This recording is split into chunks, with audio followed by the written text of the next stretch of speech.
Yeah, So that's Rob, cool. thanks so much for joining us. To tell us a little about yourself and why are you so interested in sleep? So I'm Rob. I'm a registered nutritionist by trade. I'm not a sleep expert, and I'm not a psychologist around sleep. It's just that I'm somebody that slept really badly, and I still, from time to time, I still don't get a lot of sleep now. So I was just interested in writing a book that just put all the little bits together. So the sleep hygiene elements, which I think should be the first port of call if you're not sleeping. Obviously, some people have a lot more difficulty, and we can talk a bit about how cancer can maybe stop you from sleeping. And there are interventions that might need more assistance from a qualified person. But I think I just wanted to put all the basics into a book for all the stuff that I'd learned along the way and the stuff that I've read about, the experts I'd spoken to, and I just thought it just interests me. And I got more interested when I found out, why we need sleep and what happens to you when you don't get enough sleep. Because I just used to take it for granted, if I don't get sleep, I feel a bit tired. But actually, it's quite an important issue, and it's really important to our health. So it's something that needs to be addressed. Fantastic. It's so important, sleep. I know that I feel particularly rough if I don't have enough sleep. But why do we sleep? Why do we need sleep? Well, sleep is a type. There's a lot going on when you sleep. It's really funny because when I work with my nutrition hat on, I love it when people say, "Oh, I shouldn't eat too close to bed because everything will get stored as fat." But when you're asleep, you are using up so much energy because the body's got so much to do. Yeah, the body's got a lot to do. It's your brain is processing information and memories. You've got protein synthesis being replenished to help to cure the damage that's done from wear and tear in the day. You've got red blood cells, immune cells are being produced. So there's a lot going on when we're asleep. So it's a really important time. Never knew that. Lesson for you there. Yeah. And Rob, what is sleep? What's happening to our body? Sleep, it works in a cycle, sleep. So we're governed by our circadian rhythm, and that's sort of hardwired into us. So that's the same for everybody. So this is the reason why 9 o'clock-ish, you might start to feel a little bit sleepy, because that part of your circadian rhythm is triggering the release of melatonin, which is the sleep hormone. And around and a certain time in the morning is when the body stops producing melatonin, starts producing stress hormones like cortisol to sort of get you up. And then during the day, this circadian rhythm is triggering all these responses that make up how we are awake and how we are asleep. So, and sleep works in 3 different stages. So we've got light sleep, then we've got a short period of deep sleep, and then we've got this thing called REM sleep, which is when your brain is quite alert. So this is the time when you also dream. And through the night, there are 90-minute cycles that include these different stages of sleep, and they occur all through the night till you wake up. So if you're thinking about how much sleep you need, well, most people get about 7 hours, but we're kind of told we should be getting about 8. Some people need less, and some people survive perfectly well on less. Some people need more, but the average, what they say is about 8 hours. Okay. I was sleeping for about 4 a night at one point, which was quite horrific. It's so, isn't it? I know that feeling. And can you catch up on sleep? Do you know what? The next day, if you haven't slept, then I'd say there's nothing wrong with having a quick nap to sort of get rid of that fatigue, that horrible tiredness and fatigue thing that you get. And you don't want to sleep for too long, because if you go into a deep sleep, you're going to get that horrible sleep inertia feeling when you wake up, and it's quite hard to get yourself. I mean, I wake up in a seriously bad mood if I nap for too long. Yeah. So, but I think if you think that you can lie in bed all weekend because you're catching up on your sleep, I don't think that's the best way to go, especially if you're struggling with sleep. What you need to do is get that pattern of sleep back in check, going to bed the same time every night, waking up the same time every morning. If you can do that and develop a healthy pattern, you're going to have a really good sleep. Lying in bed all weekend is not going to help you with that, and it's going to make you feel really groggy. It does make you pretty rough if you stay in bed. I find when I sleep and then I wake up and then I try and go back to sleep, I feel awful after I've woken from that short sleep. Yeah, I would say once you're up, the snooze button. Don't hit the snooze button. It's awful. sometimes it's nice, isn't it? I mean, I'm not going to say, oh, you have to do this all the time. Sometimes it's lovely just to fall back to sleep, but I definitely say it for the weekend, because you do wake up feeling a bit groggy. But I think it's really important that, again, once you're up, you're up. And if it happens to be that you got up at 6 and you normally get up at 7, well, just get up. I mean, there's no point trying to fall back to sleep. My other half hits the snooze button every 10 minutes and it drives me mad. And it's not, yeah. And it's that really annoying alarm on the iPhone. There's this one alarm. Really horrid, isn't it? Yeah. So I would say get up, get yourself refreshed, ready for the day. Just don't lie around in bed. It's not going to make you feel great. So if you don't have sleep, it's not good for your health. That's what we're talking about, right? And what impact does lack of sleep actually have on us? So I guess to start with, on a basic level, you're going to feel tired, right? And that can affect, and the odd night is fine, you can get over that. But if it's prolonged sleep deprivation, then it can really take its effect on your ability to concentrate, your attention span, your creativity. If you're trying to work, I have quite a job where I have to be quite creative with writing and nutrition interventions. And if I'm really tired, it's really hard to come up with that and do my job properly. Insight learning, decision making, and then emotions, it can really affect your mood, and that can affect your relationships that you have with the people around you. I mean, that's that side of things. But there's a lot of research now that's coming out that says, if you don't get a lot of sleep, it can increase inflammation in the body. It can increase your risk of heart disease, maybe diabetes. Mm-hmm. There's studies linking it to being overweight. I've read those. They're really quite interesting, aren't they? It is interesting. I mean, it doesn't mean, it's research. It doesn't mean you are going to put on weight or you are going to get heart disease if you don't sleep. It's just that there is a research showing an association, and that's quite interesting. I mean, there's so much. The world of sleep is absolutely fascinating. I love the way in your book you use the acronym BED. Did you know that when the small letters of BED are put together, they look like a bed? I never knew that. I discovered that the other day. I mean, what more do you need to know? I'm really curious now. I think you've got too much time on your hands. I actually read it. So that's really cute. So what I want, so obviously they stand for?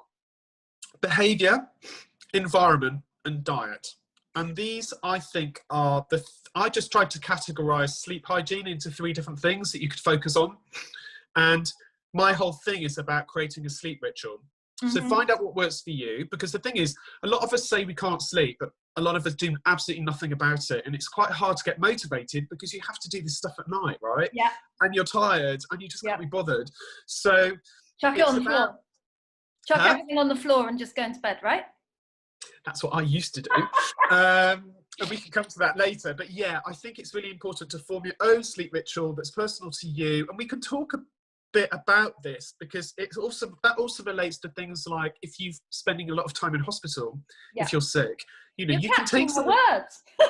Sorry, I will come back to it, but you can take some of these things with you, these slight hygiene habits, you can take them with you to make it a much more pleasant experience and more familiar in your surroundings. But I mean, we can talk through there's lots of different elements to the behaviour, environment and diet, but I think they might just naturally come into other stuff we're going to talk about. So well, I think this time is shit, isn't it? Sorry, it's a really hard time for everyone, let alone people living with cancer, right?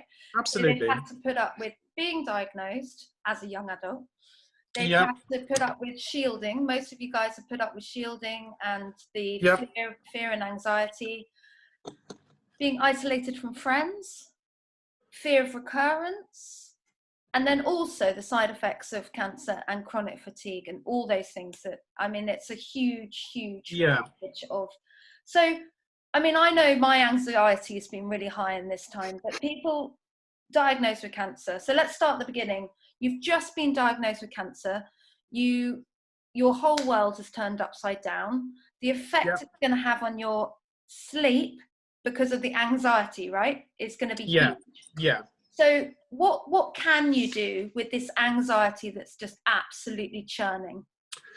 Well, I think it's there's lots of things you can do. And I think it's, I don't want to sound really patronising and say, just just chill out.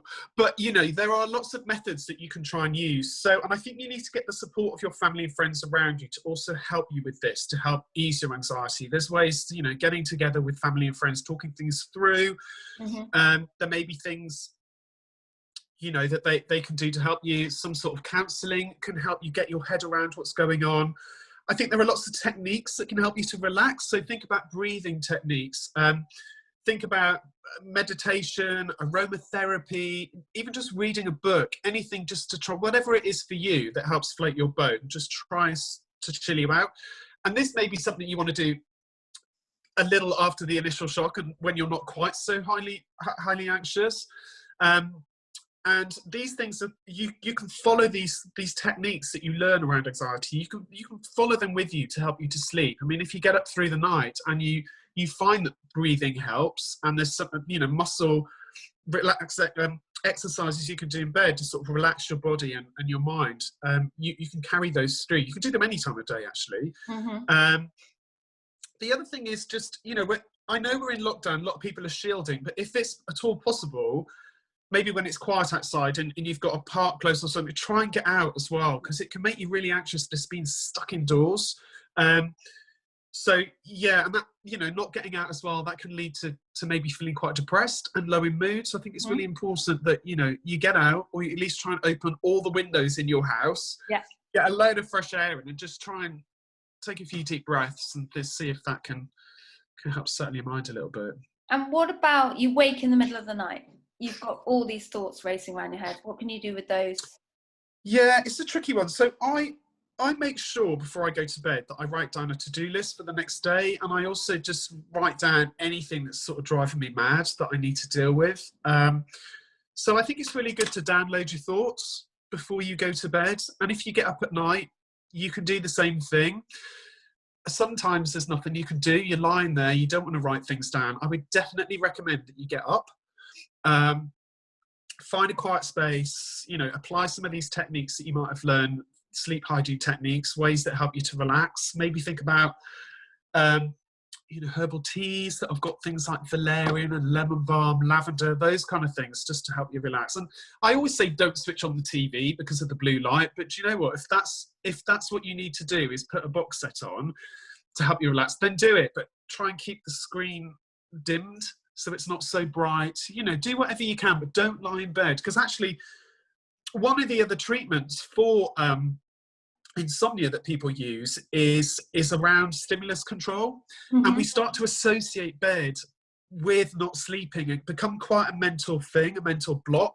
So part of that treatment, CBT treatment, a type of CBT treatment, is to get up and break that association with going to bed and not sleeping. So I think it's really important to step away, find ways to relax, do whatever works for you.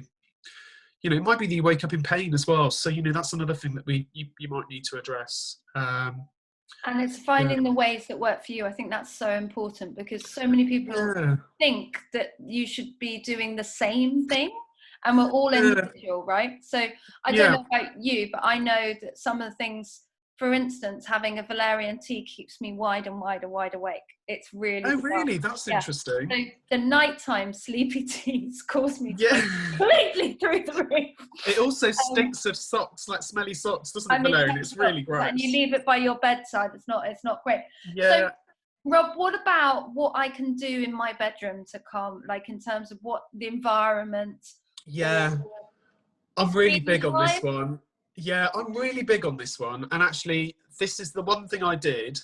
And it sounds so basic when you say it to people, they're like, yeah. I mean, you know, you're teaching us to suck eggs. But addressing my bedroom was like the biggest thing I could do. I used to live with so much mess. Everything was on the bed. Like you said earlier, I'd chuck it off to go to bed.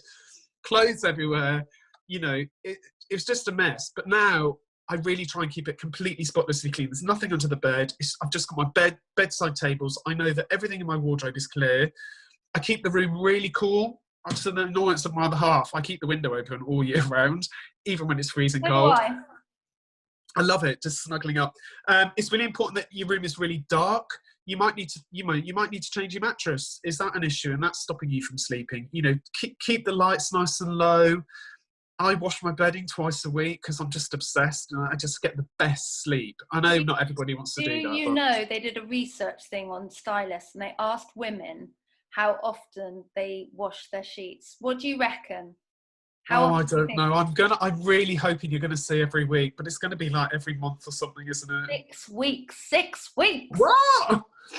No, that doesn't work for me. I get the best sleep when I've washed the bedding. I use loads of comfort, and then I iron my bedding because I have to have iron bedding. So nice, isn't it? It's like a ritual, you know. I have to have that to help me to sleep. But I think what I'm trying to say, you know, burn some candles, get those nice smells going, because you want to walk into that room, which should be just for sleep.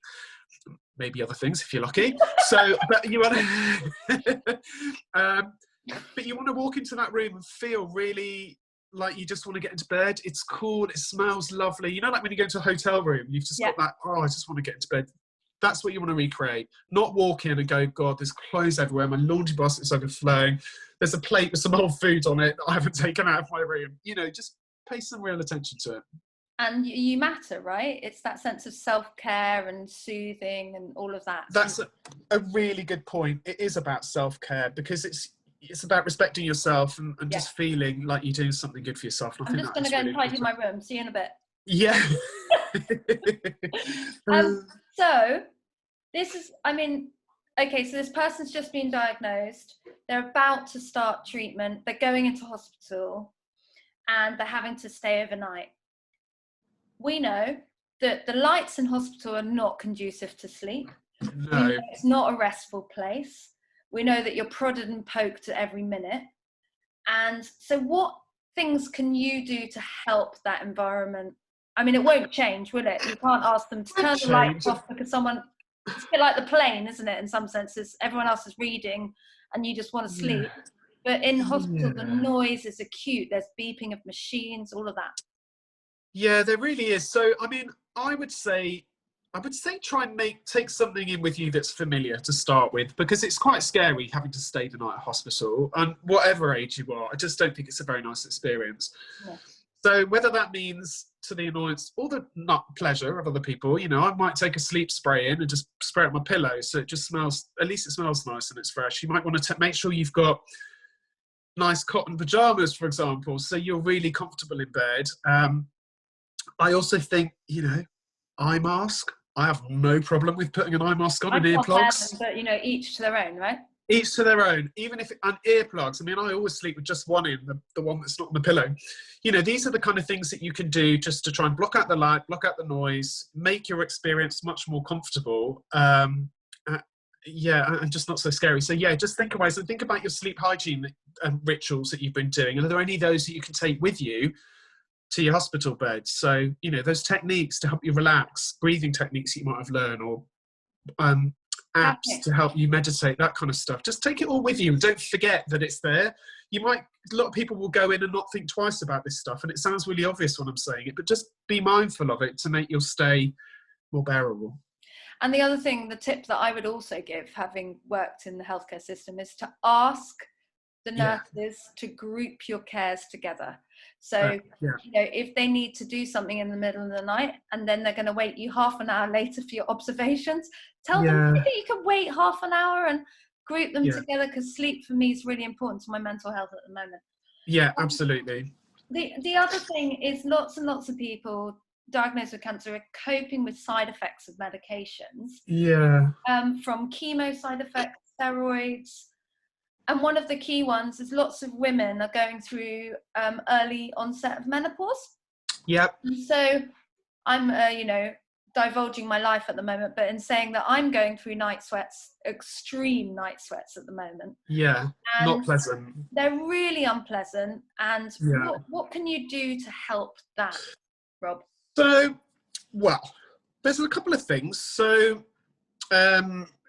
let's think about diet on a basic level. There's some things in your diet. So drinking too much, spicy food, those kind of things might encourage night sweats. Obviously, if you're a smoker, then just stop smoking. Smokers are more likely to get night sweats. On another level, think about what you can do to manage the situation in bed, as opposed to trying to stop the sweats, which you probably are not going. You might, more than likely, you're not going to be able to do. Think about how you can manage it. So don't go to bed naked. make sure that you've got Oh. nice, crispy cotton pajamas on, because if you're naked, you're just going to stick to the sheets and it's horrible. If you've got pajamas on, the sweat is taken off your body, so it's just a bit more cooling. This is a bit weird, but in the summer when it's really hot, I sometimes put my pajamas, wrap them in a plastic bag and put them in the freezer. And then when I put them on, they're really cool and fresh. I know it sounds weird, but try it, honestly. If you're, I've got my very chicken hot, and I've got my pajamas in my freezer. Okay. Yeah, you're going to be thinking, God, Rob's lost the plot a little bit here. Keep your windows open. Make sure you do things like, make sure you don't, I love pets, but if you get night sweats and you're hot, don't keep them on the bed, because it's like a little hot water bottle. Silk pillowcases, not only do they help give you beautiful skin, but You're modelling it, Rob. Yeah. But silk is actually very cooling. It stays cool. So that might be an option. I've also seen these pillows, like IKEA one that's got a gel top that stays cool. And I think that's a really good idea as well, if you're trying to stay cool. The type of bedding that you use, try and use good quality cotton bedding, because that will really help to keep you feeling cooler. And if you use a very thick duvet, this sounds really stupid, doesn't it? But maybe use a lighter duvet, just or a sheet, just so it's not or something ridiculous. Yeah. So you're there sweating away. And just, I mean, totally. Got night sweats on top of that. So yes. Yeah. So okay, so that's night sweats. And what about in terms of the gut? So unfortunately with chemo, it can cause anything from constipation to diarrhea, and nausea. Yeah. What ways can you help, which will be keeping you awake, right? Yeah, they will keep you awake. I mean, I think it's maybe, there could be, the first thing that you could try is the timing of a medication. If your medication makes you feel quite nauseous shortly after taking, and you take it at night, I don't know how medication goes, but I know when I've worked in others, in places, care homes and things like that, where we give medication to people and we try and time it so that the side effects are less when you're trying to go to bed, if you see what I mean. So timing, see what foods maybe exacerbate your gut issues. If you are struggling with diarrhea or constipation, there may be some foods that you eat that make this worse. So you might want to just think about just keeping an eye on that, food and mood diarrhea or something, just to monitor the foods that you're eating. Yeah. Definitely think about eating some lighter foods. Don't just go to bed really hungry, even if you're feeling quite nauseous, a dry bit of toast or a banana, anything, just so you don't feel hungry on top of it, because it makes nausea feel worse if you actually feel hungry as well. Other things that could exacerbate, maybe think about foods, if foods cause indigestion, as well as things like heartburn or reflux, on top of feeling nauseous or on top of having issues with your gut. It's just not going to be very pleasant. So find out which foods they are. So keep your food really plain. Don't eat lots of fatty foods, because they sit in the stomach for much longer, creating a lot of stomach acid. So, eat light, eat lean. Nausea, you could try something like ginger tea. I make a nice lemon tea with powdered ginger, which is really spicy, and that can be quite settling on your tummy. If you've got bloating on top of all of this from constipation, can leave you quite bloated, you could think about fennel or mint tea to help ease that. I love a fennel tea. Yeah, it's really good, isn't it? And it really works, actually. So we're having all this tea, Rob, at night. So what about our bladders? Yeah, I know what you're going to say. What about our bladders? Yeah, so if you are having issues with your bladder and you need to pee quite a lot, then obviously you need to work out a fluid strategy that's going to work for you. So that might mean making sure you don't drink anything an hour or two before bed. If that's possible, you might feel really dehydrated. Don't deliberately make yourself really dehydrated, but maybe, try and drink as little or as you can, because that's the only advice really for this. I don't know medically if you've got anything to add to that, but I think it's just about working out your fluid strategy. I think it's not to suffer in silence, guys. I think it's to go and talk to your GP and your clinical nurse specialist, to be able to talk to them about, can I change my medication? This medication is causing this. Is there another option? If my nausea medication isn't working, is there another option? You be empowered enough to go and have the conversations with your health team that they can adapt medications, they can change doses, they can change it all. So even if you need to keep having them, to make sure that, you know, each one of us as individual, we respond to medications differently. So having the right conversations with your health team. Okay, Rob, so we've been diagnosed with cancer. Yeah. We've gone into hospital. We're now post-treatment. Yeah. And we're worrying about it coming back. We no longer have a problem. We're struggling with chronic fatigue, so we're absolutely exhausted. So what can you do? Are naps our friend? Yeah, they are your friend. I'm saying here, go to bed, you know, try and get that set time of sleep. But that really might not work for you as an individual. You might find that there are certain times of night where, you know, you might be experiencing pain. There might be times in the day where you're so tired that you just need to nap. So, you know, maybe you can break your sleep up so you sleep a little less at night, but you fill your day with more naps. Mm-hmm. You can always get your sleep back on track when you're well, doing that 7-8 hours thing. But you just work out what works for you. And like I said earlier, I say 30 minutes max for a nap to stop you going into deep sleep, but it might just be that you have a longer sleep in the day if you really haven't slept late at night. Do you see what I mean? I just think there's no rhyme or rhythm to it here, or rules. I think you've just got to listen to your body and work out what works for you. Can you sleep in 30-minute cycles? So if you're not sleeping a lot of night, could you have a 90-minute nap in the day if that's a 30-minute? Yeah, I guess so. I mean, the guy that did this whole cycles thing was a guy called Nick Littlehales, and he said, work out how many cycles you need across the night in 90 minutes. So I think 7 hours sleep. My maths isn't great. It's about 5 cycles. Mm-hmm. So he said that for every cycle you miss, a 30-minute nap is enough to make up for that sleep lost. Okay. Which is quite interesting. But I mean, I just think it's another case altogether if you're experiencing, especially if you're experiencing sort of chronic fatigue and treatment. Yeah. And if you throw pain into the mix as well, you know, you have to think about how you can manage that and the best time for you to get as much sleep as you possibly can, peaceful sleep. Now, I've got a question in terms of, we've talked about complementary therapies. What about, you know, the idea of a lovely bubble bath, boiling hot bubble bath? Sounds lovely. What do you think, Maisie? Yeah? Okay, but I get boiling hot from a bubble bath, and then, like, take with your night sweats, you don't want to be in that hot bath. No, I don't. Tell you. That's true, right? So then I've overheated my body. Well, the circadian rhythm is governed by temperature and light. So it's fine to have a hot bath, but it's the cooling down process that makes you tired then, ready for bed. So don't have a hot bath and jump straight into bed. Give it an hour or so. Okay. Yeah. And this is all part of working out that sleep ritual, the things you do at night to help you to sleep. So, right, I have my dinner at this time of day. I make sure I eat the right kind of foods. I have a hot bath here, then I sit with a book, I do my meditation, you know, whatever it is, I spray my room with lovely smells. Because actually it's so relaxing having a bath, and you can use a lot of the sort of aromatherapy smells as well to help relax you. You know, there's not a lot of evidence for them, but they do have an effect on your olfactory system. Yeah, they do help to make you feel more relaxed. So yeah, do it. Just don't jump straight into bed. Just give it a little bit of time. Okay. That's very useful. And what about the CBD oils that everyone is talking about? Lots of people in cancer world are saying they're using them. Is there any evidence? So the evidence isn't, there's loads of research going on CBD. And obviously the CBD that you get from supplement companies doesn't contain the THC, which is should we call it the trippy bit? Yeah, trippy bit. Yeah. The trippy bit.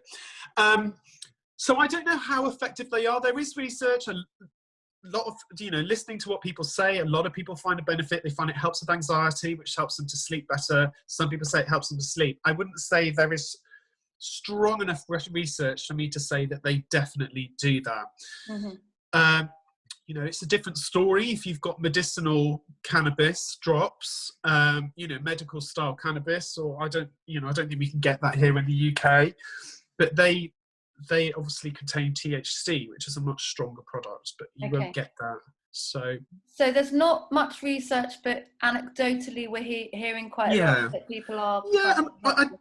I think it's quite. I don't think it's. I think it's a fairly safe product to use, and you don't take much of it. So if you want to try it, but I would always recommend, if you're thinking about taking a supplement, to just check with your specialist first. It doesn't matter what supplement it is.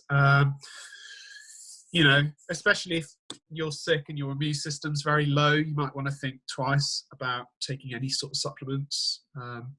So yeah, just check with somebody first. Okay. We're saying 7 to 8 hours sleep. Yeah.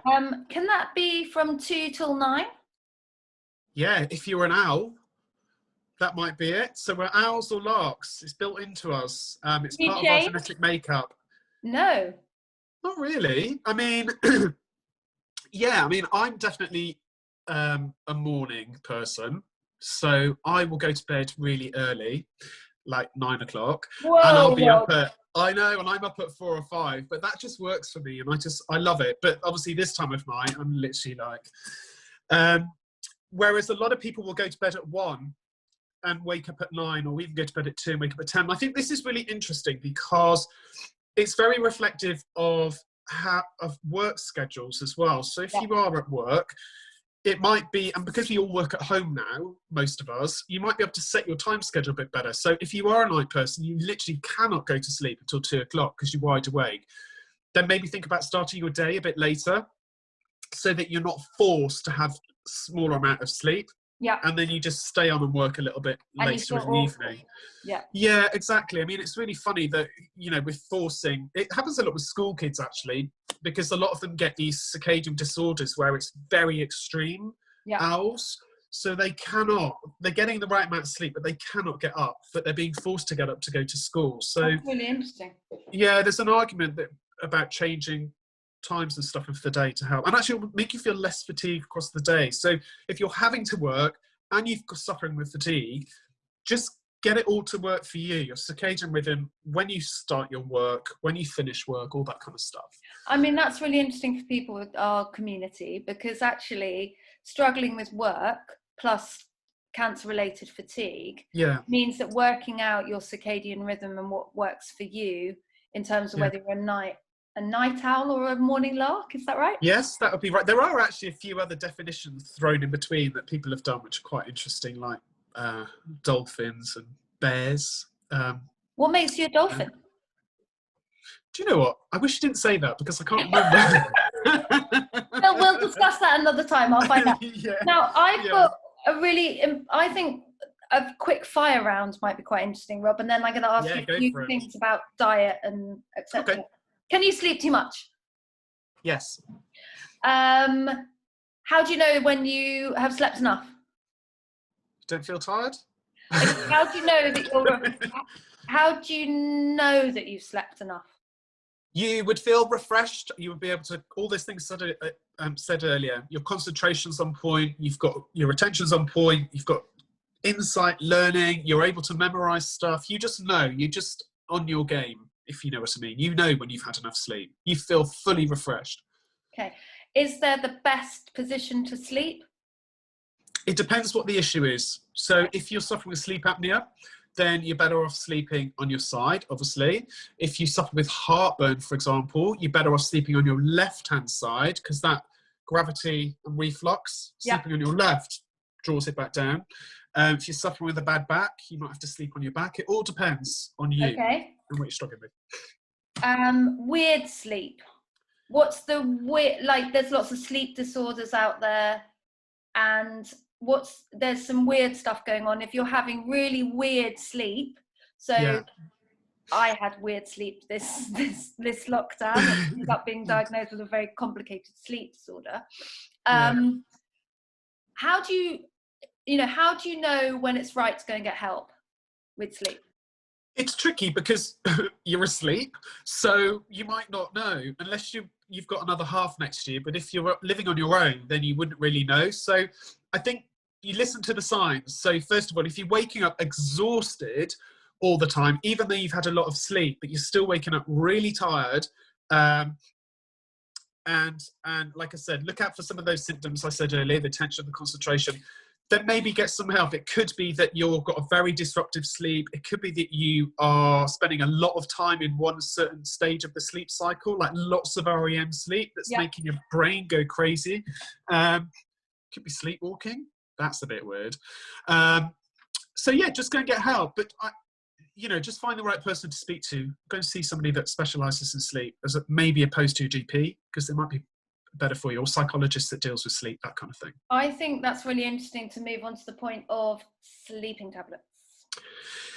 Yeah, so I've taken them in the past, and they're horrible. They just make you feel horrible when you wake up. Doctors are not keen to prescribe them these days. They'd rather you took alternative options. You'll never get more than, I think it's 1 or 2 weeks course, because they're really highly addictive. I think if you're totally at a loss, then your doctor might prescribe them. There are over-the-counter medications that some people find quite useful. These are either contain, like we said earlier, valerian, lemon balm, those kind of herbs, or they'll contain antihistamines that make you drowsy.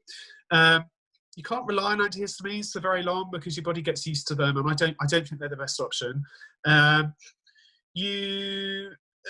I think there are other ways of dealing with. I said CBT earlier, so there's a few options there. So cognitive behavioural therapy. Cognitive behavioural therapy. So there's a few things I said earlier about sort of breaking that mental gap between sleep, and there are a few other strategies like restricting your sleep and then building your sleep back up again, and all sorts of stuff that they can do. So sleep restriction's really interesting. That's when someone's sleeping too long. Yeah, it could be when they're sleeping too long, and you just need to sort of, which actually is it was still not a great option. So it's about cutting down on the sleep and then gradually building it back up, just to figure out exactly where the balance is for you. Yeah. And another quick fire round.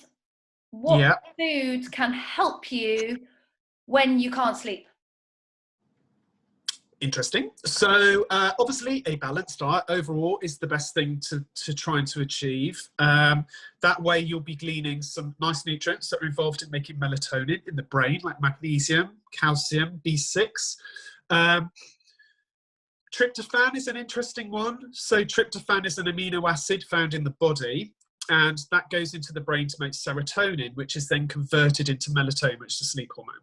So it's a very small amino acid, and it's not very abundant in the body. So if you team your tryptophan food, that's meat, poultry, soya, those kind of dishes, the insulin that you get when you eat those foods draws all those other amino acids away, so tryptophan can make it up into the brain more freely. So this is actually the reason why a lot of women crave carbs during their monthly cycle, is because they have low serotonin, and the carbs help with the uptake of tryptophan. On a total other that's tangent. Really useful to know, isn't it, girls? I mean, in terms so tryptophan is a really good one, and actually there's old wives' tale, have warm milk with honey. It's kind of rooted in that, because the milk's a source of tryptophan, the honey's a carb, so it helps with the uptake. What about bananas? My mum bananas are a source of tryptophan. It might be that some people eat quite early and they prefer to have a snack at night. A lot of people eat little and often, and actually if you're struggling with your appetite and cancer, that might be the way that you choose to eat, is little and often, rather than overfacing yourself with food to try and get your appetite back. So it might be that you have a late night snack of a small thing of porridge with chopped banana, a bit of honey. I'm not a fan. I don't like sloppy food, so I'm not a fan. But I think the most important thing is to keep your diet as healthy and balanced as possible. Alcohol doesn't help you to sleep. It really doesn't. It really disrupts your sleep. Caffeine isn't great either for sleep. Friends of mine can definitely sleep on 2 espressos, and I don't understand it. You go out for a meal with them and they will have 2 espressos, and I'll be off my choppers. There's no way. I mean, we do have a specific gene that determines how quickly we break down caffeine. There we go. We're learning so much. Yeah, it's a special gene, and it's it's not like, it doesn't make you break it down really fast or really slow. Most people sit in the middle, but it is defined in your genes how quickly you can break it down. So I mean, I avoid caffeine after sort of 11 o'clock. And I love coffee, but for me, I'd rather enjoy that first coffee of the day. It's is the wonderful, best isn't it? coffee Yeah. ever. The one at 3 o'clock that you have Oh, because it's you think you horrible. want it No. is grubby. It doesn't taste good. You feel a bit gammy. So I think just avoid caffeine if you're struggling to sleep after sort of midday. So the other thing is lots of people are coping with cancer-related fatigue. We haven't talked about exercise. And obviously we talked about food. If anyone has any problems with food, look at the Food and Cancer booklet on our website, and you can order it yourselves, and you should get a copy in your pack. Join us. But also exercise. So can you exercise too late at night? Yeah, I think this is quite an important point. So you're raising your body temperature, and the whole idea of being able to sleep is the body temperature drops, which triggers sleep. This is all part of your circadian rhythm, one of the things that happens. So I think it doesn't affect loads of people, because the flip side is you exercise and you get really tired, and that might help you to sleep. So I think this is a bit of trial and error. Either way, exercise is good. Whatever time of day you do, it's good for your mental health. It's not a good thing to exercise before they go to bed. If you're struggling with sleep, it might be, if you're struggling with sleep, then it's maybe something you want to think about changing. Also, if you're going to have a boiling hot shower after you've exercised and then jump straight into bed, we said earlier about keeping your body temperature down. Your body temperature stays quite raised after very intense exercise. Okay. So maybe you think about the type of exercise you do. So instead of doing a HIIT class, I'd never do a HIIT class. Maybe think about doing something like yoga or Pilates. I do hot yoga, which probably isn't the best option if you're struggling to sleep, but there are lots of different ways. And actually, there's yoga's a really good one for both your body and your mind. So that, I think that's a good option. Okay, another question for you, which is cold showers. So I have a cold shower. A cold shower at the end of my shower, and I love it. I feel like the world is a better place. My mother has a cold bath. My mum used to have cold baths. What about a cold shower to bring down your temperature before you go to bed? Yeah, that would work. It's good for your circulation as well, a cold shower. Can I just say Maisie's face said it all just then? I kind of think it's something you would want to do in the morning, though, to sort of wake you up, as opposed to when you're trying to go to... It could just be a bit too much of a jolt. And I think I'd want to have... at night, I'd want things to be a little bit calmer, maybe. Now, one of the things that I think is something that a lot of people struggle with is kind of getting into this kind of cycle of, I can't sleep, I'm going to worry about I can't sleep, I'm going to not sleep, I can't sleep because I'm worrying about not sleeping. So I've been able to say the line from Faithless, I can't get no sleep. Love that song. You're all too young. They're all too young, Rob. I know, it's just not fair, is it? So how do you get out of that vicious cycle? Yeah, it's a tricky one, isn't it? I don't know, actually. I think this is about just getting your sleep back on track. I think, don't lie in bed stressing, because it's self-perpetuating. So you're looking at the clock and you're like, God, it's 4 o'clock and I've got to get up at 9. And instead of stressing out, it's not going to do you any favours.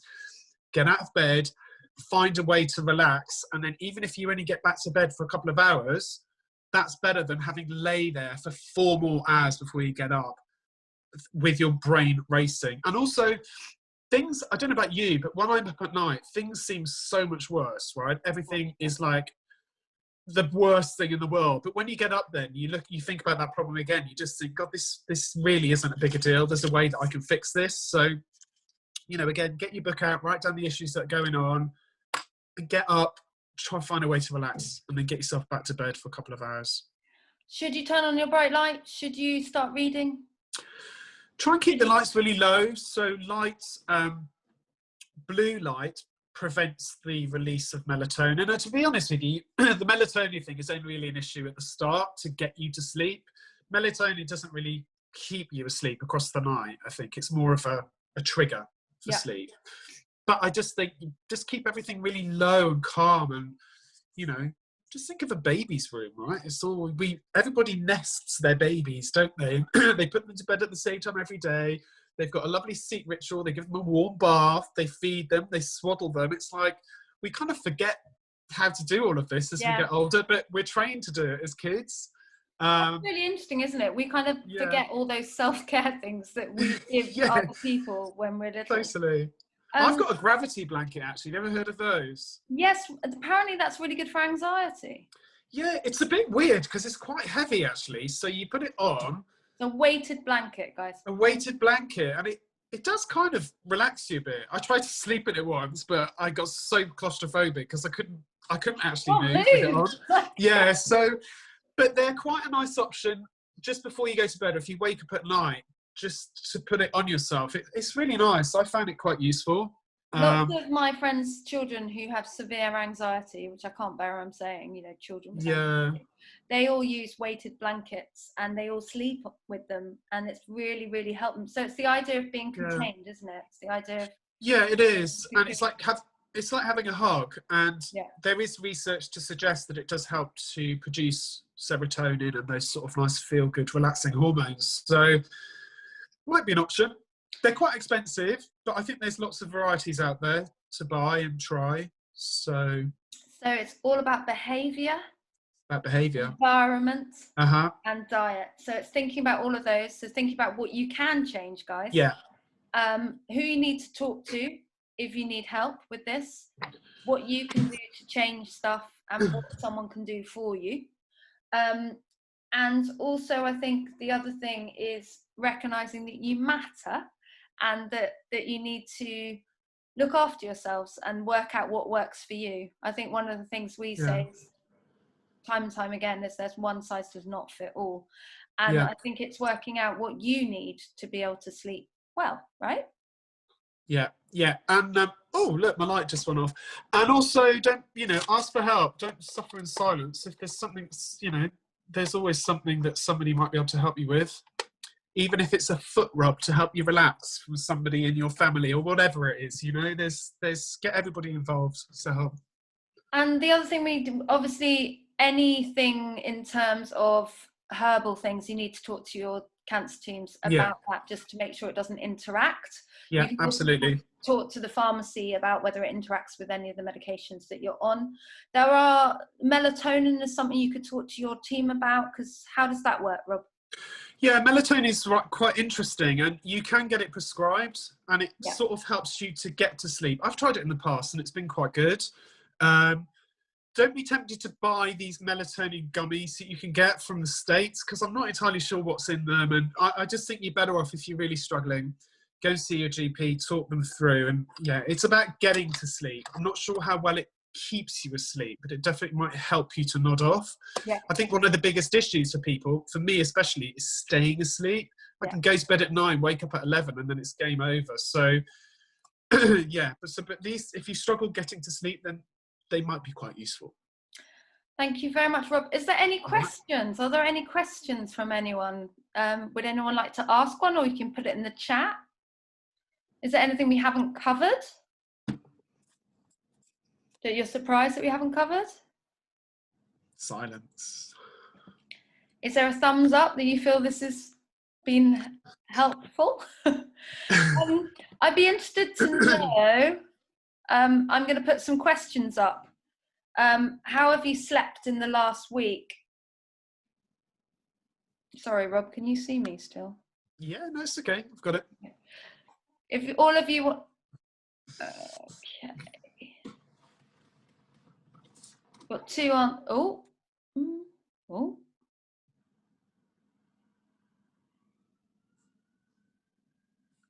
we all sleeping like babies? No, we're not. Okay. We're a few bad nights this week.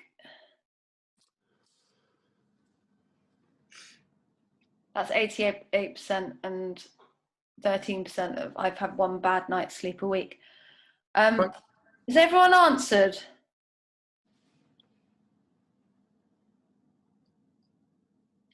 Interesting. Like a baby, nothing wakes me. I have a problem. Can you imagine sleeping like a baby and nothing waking you? I mean, babies do wake up, right? Huh? I never wake up. It can be a pain in the butt when it comes to sleep. Okay, fantastic. Thank you so much, everyone. And I think this has been so helpful in terms of not only thinking about sleep in general, in terms of what it is, why we need it, but also in terms of cancer and how all of that can be impacts our sleep and can impact your sleep, and what you can do to try and help that. We've got one question. Oh, thanks, Maisie. Really great info, really helpful. Fantastic. Cheers, Maisie. Fantastic. Thank you so much, Rob. It's been always a delight. Always a pleasure. I thought we could stay on for a chat. Just wanted to tell you what went on. Is there any other questions? It's lovely to see you all. Great chat. Very interesting. Thank you both. Brilliant. Thank you very, very much. Thank you. Pleasure. Wonderful to see you all. I hope you're all doing okay. And the light is coming at the end of this tunnel. It's getting there. And thinking of you all, because I can't imagine what this has been like for you guys. So just know, in terms of what we've got coming up, we've got the Renew program. If none of you know, if you know about that, it's our 8-week exercise program, group sessions, helping you to get active with other people who get it. We've got our if you've done the Renew program, we've got our top-up classes coming up, which are fortnightly, that help you keep active. We've got Pilates classes fortnightly. We've also got, if you've only just joined the network, we've got our Welcome to Trekstock.